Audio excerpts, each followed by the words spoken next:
హైదరాబాద్ ఉప్పర్పల్లిలో భారీ అగ్ని ప్రమాదం. కూలర్ల గోడౌన్లో మంటలు, 5గురు సజీవ దహనం. కాసేపట్లో శ్రీవారిని దర్శించుకోనున్న కేసీఆర్ 5 కోట్లు విలువ చేసే కానుకల సమర్పణ. నిరుద్యోగ ర్యాలీపై పంతం వీడని టీజేఏసీ. భారీగా మోహరించిన పోలీసులు, కోదండరాం అరెస్ట్. పళని విశ్వాస పరీక్షపై ఇవాళ మద్రాస్ హైకోర్టులో విచారణ. అసెంబ్లీలో స్టాలిన్ కు అవమానంపై డీఎంకే నిరాహార దీక్షలు. శ్రీశైలంలో వైభవంగా శివరాత్రి బ్రహ్మోత్సవాలు. పుష్ప పల్లకీపై మల్లికార్జున స్వామి ఊరేగింపు.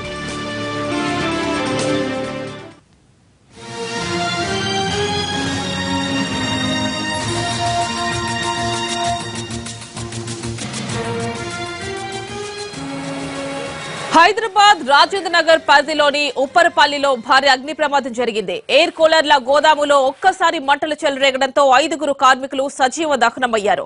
వీళ్లంతా ఒరిస్సాకు చెందినవారు. గోదాములో వీళ్లంతా రాత్రి నిద్రిస్తున్న సమయంలో ప్రమాదం జరిగింది.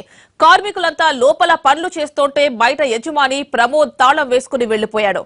ఇదే సమయంలో మంటలు చెలరేగాయి. దీంతో లోపల ఉన్న కార్మికులు యజమానికి ఫోన్ చేసి విషయం చెప్పారు. తాళం లేదని చెప్పడంతో స్థానికులు వెంటనే పోలీసులకు ఫోన్ చేశారు. వారొచ్చి షట్టర్ పగలగొట్టే లోపే లోపల ఉన్న వారంతా సజీవ దహనమయ్యారు. యజమాని ప్రమోద్ ను అదుపులోకి తీసుకున్న పోలీసులు దర్యాప్తు చేస్తున్నారు.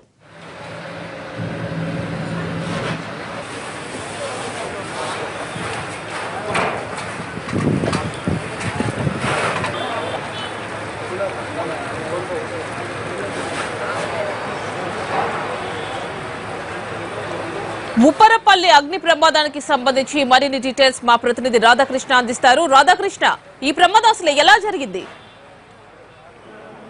ఉప్పర్పల్లిలో A1 ఎయిర్ కూలర్లకు సంబంధించిన తయారీకి సంబంధించిన గోదాం ఉంది. అందులో రాత్రి వేళ కూడా ఈ కూలర్ల తయారీ కూడా కొనసాగుతుంది. ఎందుకంటే రాబోయేది వేసవి కాలం కాబట్టి దానికి సంబంధించి వాళ్ళంతా కూడా కార్మికులు, అందులో ఉన్న కార్మికులంతా కూడా కూలర్లు తయారు చేస్తున్నారు. మరోవైపు ఆ కూలర్ గోదాంకు సంబంధించిన యజమాని ప్రమోద్ బయట నుండి తాళం వేసుకొని వెళ్లడం జరిగింది. అంటే ఒకవేళ రాత్రిపూట కూడా తెరిచి ఉంటే ఇబ్బందికరంగా ఉంటుంది కాబట్టి ఆయన తాళం వేసుకొని వెళ్లారు. మరొక వైపు లోపల ఉన్న కార్మికులంతా కూడా కూలర్లు తయారు చేస్తున్నారు.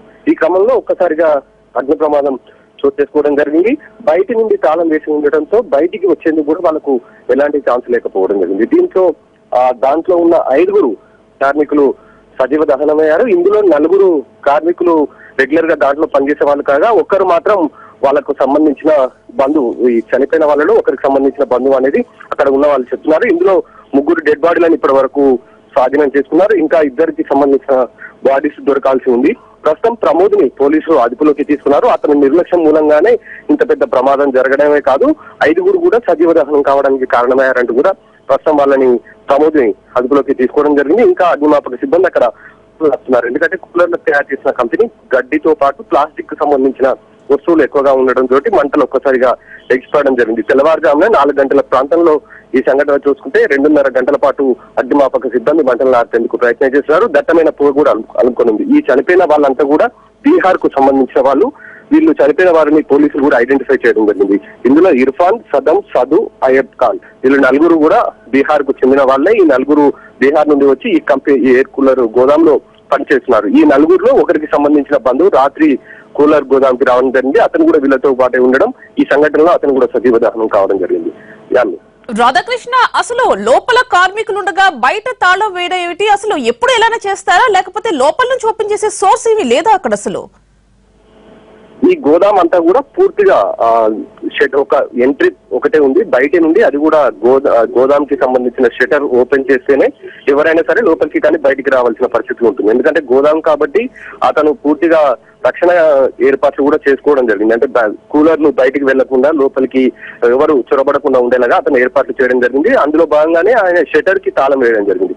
కార్మికులంతా కూడా బీహార్ నుండి వచ్చిన వాళ్ళు. వీళ్ళు చాలా తక్కువ అమౌంట్ కి ఎక్కువ పని చేసే విధంగా వాళ్ళని తీసుకొని రావడం జరిగింది. ఈ విధంగా చెప్పాలంటే వీళ్ళతో వెట్టి చాకరీ చేస్తున్నట్టే మనము చెప్పుకోవచ్చు. వాళ్ళని రాత్రిపూట కూడా పనిచేసే విధంగా యజమాని ఒత్తిడి చేయడం జరిగింది. ఈ క్రమంలోనే వాళ్ళు 4గురు లోపల కూలర్లు తయారు చేస్తున్నారు. బయట నుండి మాత్రం ఇతను తాళం వేయడం జరిగింది. ఎందుకంటే తెరిచి ఉంటే పోలీసులతోటి కానీ ఇతర వాళ్ళతో కానీ ఇబ్బంది ఉంటుంది. ఈ రాత్రి వేళల పని ఎందుకు చేస్తున్నారని వీళ్ళని భయపెట్టే అవకాశం కూడా ఉంటుంది కాబట్టి ఆ క్రమంలో అతను షట్టర్ తాళం వేసుకొని వెళ్ళడం జరిగింది. ఈ సంఘటనతోటి నలుగురు లోపలికి రాలేదు. అయితే లోపల ఉన్న వ్యక్తి ఒక కార్మికుడు యజమానికి ఫోన్ చేశారు, మంటల్లో చిక్కుకున్నాము, మమ్మల్ని కాపాడండి అంటూ కూడా అతనికి ఫోన్ చేశారని చెప్పేసి కూడా అక్కడ ఉన్న పోలీసులు చెప్పడం జరిగింది. కానీ యజమాని మాత్రం షట్టర్ పలగొట్టుకొని బయటకు వచ్చేయండి అనేసి వాళ్ళకు చెప్పడం జరిగింది. అయితే ఆ మంటల్లో వాళ్ళు షట్టర్ను ఏ విధంగా పలగొడతారు, బయటికి వెళ్ళి పలగొట్టే అవకాశం ఉంటుంది కానీ లోపలికి వెళ్ళి ఏ విధంగా పలగొడతారు అనేది కూడా యజమాని ఆలోచించకుండా నిర్లక్ష్యం వహించడం ద్వారానే ఇప్పుడు 5 సజీవ దహనం కావడం జరిగింది. ఈ యజమాని ప్రస్తుతం అదుపులోకి తీసుకున్నారు. అతని పైన కేసులు కూడా నమోదు చేసే దిశగా పోలీసులు చర్యలు తీసుకుంటున్నారు. అన్ని రైట్ రాధాకృష్ణ.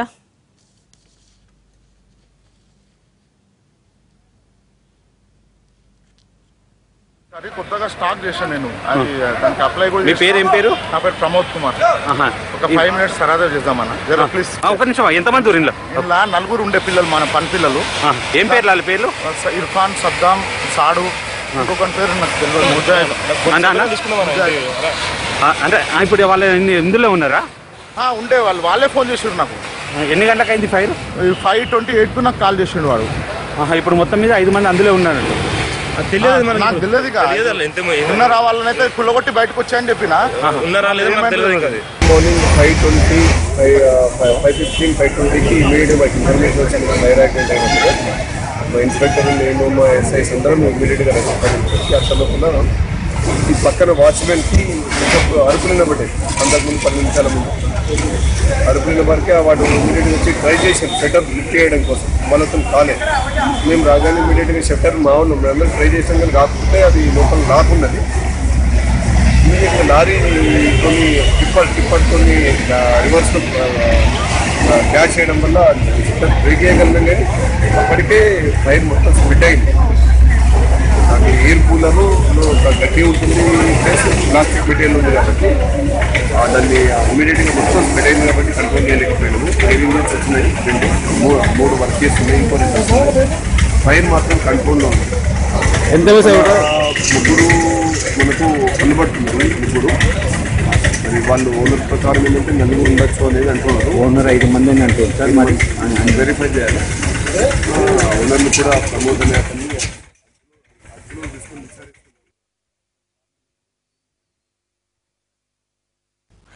హైదరాబాద్ రాజేంద్రనగర్ పరిధిలోని ఉప్పర్పల్లిలో భారీ అగ్ని ప్రమాదం జరిగింది. ఎయిర్ కూలర్ల గోదాములో ఒక్కసారి మంటలు చెలరేగడంతో 5 కార్మికులు సజీవ దహనమయ్యారు. వీళ్లంతా ఒరిస్సాకు చెందినవారు. గోదాములో వీళ్లంతా రాత్రి నిద్రిస్తోన్న సమయంలో ప్రమాదం జరిగింది. కార్మికులంతా లోపల పనులు చేస్తుంటే బయట యజమాని ప్రమోద్ తాళం వేసుకుని వెళ్లిపోయాడు. ఇదే సమయంలో మంటలు చెలరేగాయి. దీంతో లోపల ఉన్న కార్మికులు యజమానికి ఫోన్ చేసి విషయం చెప్పారు. తాళం లేదని చెప్పడంతో స్థానికులు వెంటనే పోలీసులకు ఫోన్ చేశారు. వారొచ్చి షట్టర్ పగలగొట్టే లోపల ఉన్న వాళ్లంతా సజీవ దహనమయ్యారు. యజమాని ప్రమోద్ ను అదుపులోకి తీసుకున్న పోలీసులు దర్యాప్తు చేస్తున్నారు.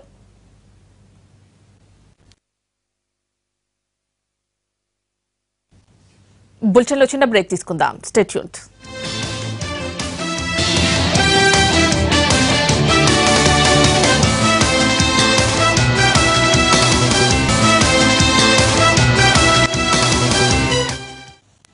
Back to 30/60. నిరుద్యోగ ర్యాలీకి పిలుపునిచ్చిన టీజేఏసీ చైర్మన్ కోదండరాంను పోలీసులు ముందస్తు అరెస్టు చేశారు. సికింద్రాబాద్ లోని ఆయన నివాసంలో కోదండరాంను అదుపులోకి తీసుకున్న పోలీసులు కంచన్ బాగ్ పోలీస్ స్టేషన్ కు తరలించారు. కోదండరాంతో పాటు పలువురు జేఏసీ నేతల్ని అరెస్టు చేశారు. హైకోర్టు నాగోలులో ర్యాలీ నిర్వహించాలని చెప్పినా ఇందిరా పార్కులోనే చేసి తీరుతారని స్పష్టం చేశారు జేఏసీ నేతలు. దీంతో శాంతి భద్రతలకు భంగం వాటిల్లుతుందని భావిస్తున్న పోలీసులు ముందస్తు అరెస్టులు చేశారు. హైదరాబాద్ లో టీజేఏసీ నిరుద్యోగ ర్యాలీ టెన్షన్ పుట్టిస్తోంది. శాంతి భద్రతల దృష్ట్యా ఇందిరా పార్క్ ఓయూల్లో ర్యాలీకి ఆ పోలీసులు ఒప్పుకోకపోవడంతో ప్రత్యామ్నాయ వేదికగా నాగోలులోని మెట్రో గ్రౌండ్ ను సూచించింది హైకోర్టు. అయితే నాగోలులో కాదు, ఇందిరా పార్కులోనే ర్యాలీ చేసి తీరుతామన్నారు జేఏసీ నేతలు. టీజేఏసీ నిరుద్యోగ నిరసన ర్యాలీకి అనుమతి లేనందున విద్యార్థులు, నిరుద్యోగులు ఎవరూ హైదరాబాద్ కు రావద్దని పిలుపునిచ్చారు డీజీపీ అనురాగ్ శర్మ.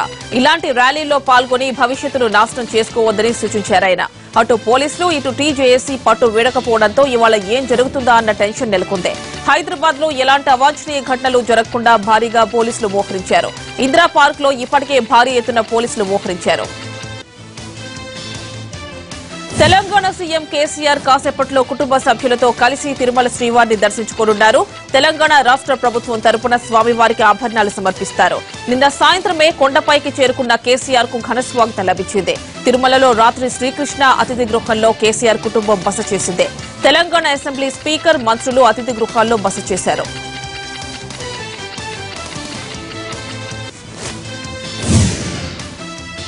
కాసేపట్లో వీఐపీ బ్రేక్ సమయంలో శ్రీవారిని దర్శించుకోనున్నారు ముఖ్యమంత్రి కేసీఆర్. ఆయనతో పాటు కుటుంబీకులు, మంత్రులు స్వామివారిని దర్శించుకోనున్నారు. ఆ తర్వాత స్వామివారికి ఆభరణాలు సమర్పిస్తారు కేసీఆర్. తెలంగాణ రాష్ట్రం ఏర్పడితే స్వామివారికి కానుకలు చెల్లిస్తానని మొక్కుకున్నారు కేసీఆర్. తెలంగాణ ప్రభుత్వం తరపున 5,59,00,000 రూపాయలతో చేయించిన బంగారు ఆభరణాల్ని వెంకటేశ్వర స్వామివారికి సమర్పిస్తారు. ఇందులో సాలిగ్రామ్ హారం, మకర కంటి ఉన్నాయి. శ్రీవారి దర్శనం పూర్తయ్యాక తిరుమలలోనే Telangana civil supplies chairman Peddi Sudarshan Reddy పెళ్లికి హాజరు కానున్నారు కేసీఆర్. నూతన వధూవరుల్ని ఆశీర్వదించాక తిరుచానూరు బయలుదేరతారు. అక్కడ పద్మావతి అమ్మవారికి ముక్కు పుడకను కానుకగా చెల్లించుకుంటారు.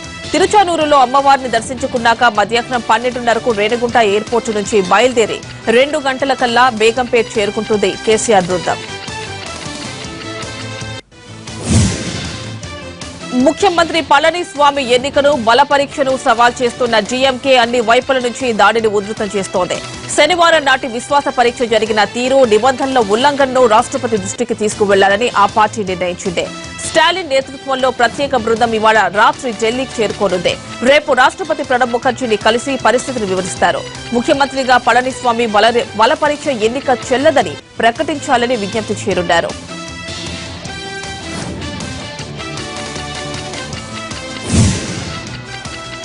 మరోవైపు పళనిస్వామి ఫ్లోర్ టెస్టును సవాల్ చేస్తూ మద్రాస్ హైకోర్టులో స్టాలిన్ దాఖలు చేసిన పిటిషన్పై ఇవాళ విచారణ జరుగుతుంది. అసెంబ్లీలో జరిగిన పరిణామాలపై రాష్ట్ర వ్యాప్తంగా నిరాహార దీక్షలకు సిద్దమవుతున్నారు జీఎంకే నేతలు. తమిళనాడు అసెంబ్లీలో ఎమ్మెల్యేలపై మార్షల్స్ భయప్రయోగం, మెరీనా బీచ్లో స్టాలిన్ పై పోలీసుల దాడిని నిరసిస్తూ ఇవాళ నిరాహార దీక్షలకు పిలుపునిచ్చింది జీఎంకే. దీనికి కాంగ్రెస్ కూడా మద్దతు ప్రకటించింది.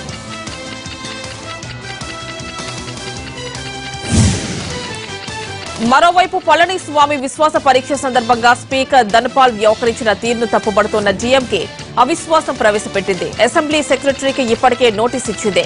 బల పరీక్ష సందర్భంగా నిబంధనలను పట్టించుకోకుండా స్పీకర్ ధన్పాల్ వ్యవహరించారని జీఎంకే ఆరోపిస్తోంది. విశ్వాస పరీక్ష జరుగుతున్న సమయంలో సభను వాయిదా వేయకూడదని, కానీ స్పీకర్ 2 సార్లు ఎలా వాయిదా వేశారని ప్రశ్నిస్తున్నారు జీఎంకే నేతలు.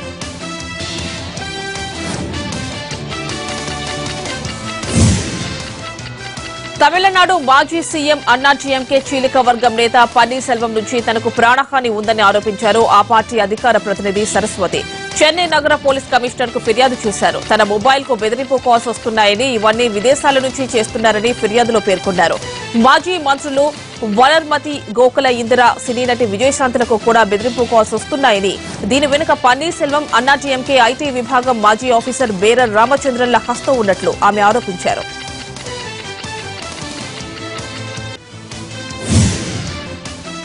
గుంటూరు జిల్లా టీడీపీ నేతల సమావేశంలో నేతలకు స్ట్రాంగ్ వార్నింగ్ ఇచ్చారు చంద్రబాబు. ప్రజల్లో వ్యతిరేకత రాకముందే పనితీరు మార్చుకోండి అంటూ హితోపదేశం చేశారు. జిల్లాలో వర్గపోరు తారాస్థాయికి చేరిందని హెచ్చరించారు. ఈ సమావేశంలో మంత్రులు పత్తిపాటి పుల్లారావు, రావెల కిషోర్ బాబులతో పాటు జిల్లాకు చెందిన పార్టీ సీనియర్ నేతలు హాజరయ్యారు. జానీమూన్, రావెలకు గొడవతో పాటు పార్టీపై ప్రజల్లోకి తప్పుడు సంకేతాలు వెళ్తున్నాయని ఆగ్రహించారు చంద్రబాబు. జిల్లా టీడీపీ నేతల చరిత్ర తన దగ్గర ఉందంటూనే కొందరు నేతలకు చాలాసార్లు వార్నింగ్ ఇచ్చిన విషయాన్ని గుర్తు చేశారు. గద్వాలలో జరిగిన జన ఆవేదన సమ్మేళనంలో కేంద్ర రాష్ట్ర ప్రభుత్వాలపై నిప్పులు చెరిగారు కాంగ్రెస్ నేతలు. పీసీసీ మాజీ చీఫ్ పొన్నాల లక్ష్మయ్య, మాజీ మంత్రి డీకే అరుణ జన ఆవేదన సమ్మేళనంలో పాల్గొన్నారు. 2.5 పాలనలో కేంద్రంలో బీజేపీ, తెలంగాణలో టీఆర్ఎస్ ప్రభుత్వాలు ఎలాంటి హామీల్ని నెరవేర్చలేదని ఆరోపించారు డీకే అరుణ. నయీం కేసులో మంత్రులు, అధికార పార్టీ ఎమ్మెల్యేలకు ప్రమేయం ఉన్నా పట్టించుకోవట్లేదని విమర్శించారు పొన్నాల లక్ష్మయ్య. కేంద్ర రాష్ట్ర ప్రభుత్వాలు ప్రజా వ్యతిరేక విధానాలు అవలంబిస్తున్నాయంటూ ఆరోపించారు పెద్దపల్లి జిల్లా కాంగ్రెస్ నేతలు. పెద్ద నోట్ల రద్దు తర్వాత చిరు వ్యాపారులు, రైతులు తీవ్రంగా నష్టపోయారని ఆవేదన వ్యక్తం చేశారు. మంథనిలో కాంగ్రెస్ నిర్వహించిన జన ఆవేదన సరస్సులో శ్రీధర్ బాబు పాల్గొన్నారు. సింగరేణి కార్మికుల వృత్తి పన్నులు రద్దు చేయడానికి సీఎం కేసీఆర్ ప్రధానితో మాట్లాడాలని శ్రీధర్ బాబు కోరారు. గత అసెంబ్లీ ఎన్నికల్లో ఇచ్చిన హామీల్ని అమలు చేయడంలో టీ సర్కార్ ఘోరంగా విఫలమైందని విమర్శించారు. విజయవాడ మున్సిపల్ కౌన్సిల్ సమావేశం రసాభాసగా ముగిసింది. కృష్ణలంక కరకట్ట రోడ్డుకు ఎమ్మెల్యే గద్దె రామ్మోహన్ పేరు పెడుతూ కౌన్సిల్ తీర్మానం చేయడాన్ని వైసీపీ కార్పొరేటర్లు తీవ్రంగా వ్యతిరేకించారు. కౌన్సిల్ మీటింగ్ ను స్తంభింపచేశారు. దీంతో 3 వైసీపీ కార్పొరేటర్లను సస్పెండ్ చేశారు మేయర్. సస్పెన్షన్ ను ఖండిస్తూ 24 గంటల రిలే నిరసన దీక్షకు దిగారు వైసీపీ కార్పొరేటర్లు.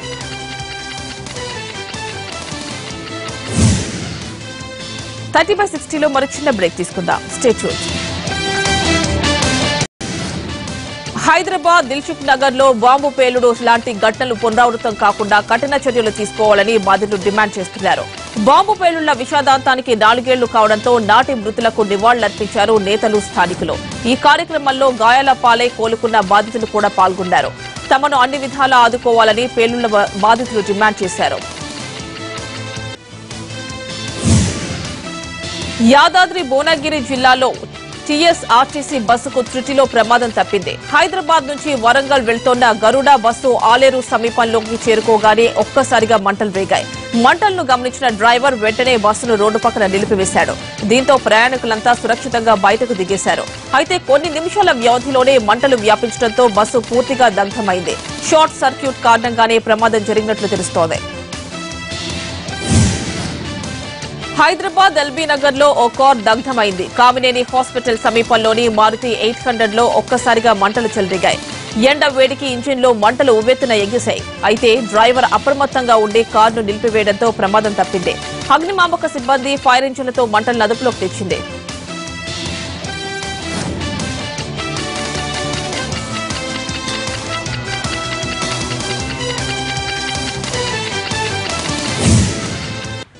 H1B వీసాల విషయంలో భారతీయుల పట్ల విశాల హృదయంతో ఆలోచించాలని అమెరికా అధ్యక్షుడు డొనాల్డ్ ట్రంప్ కు విజ్ఞప్తి చేశారు ప్రధాని నరేంద్ర మోడీ.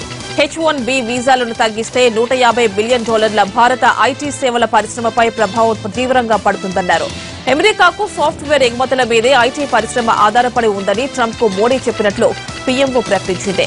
అమెరికా కాంగ్రెస్ నుంచి వచ్చిన 26 మంది సభ్యుల బృందాన్ని కలిసిన మోడీ వీసాల విషయంలో వారితో చర్చించారని పీఎంఓ తెలిపింది.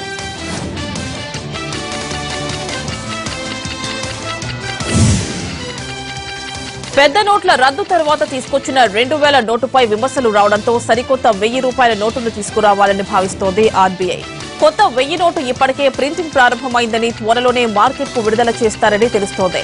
అయితే కొత్త నోటు ఎలా ఉంటుందన్న దానిపై క్లారిటీ లేదు. కానీ సోషల్ మీడియాలో మాత్రం ఓ 1000 నోటు ప్రచారంలో ఉంది. 2000 నోటుకు ఉన్న లక్షణాలే దీనికి ఉన్నాయి. ఇదిలా ఉంటే 1000 నోటును ముద్రించాలన్న ప్రభుత్వ నిర్ణయంపై విపక్షాలు మండిపడుతున్నాయి. అలాంటప్పుడు పాత 1000 నోటును ఎందుకు రద్దు చేశారని ప్రశ్నిస్తున్నాయి.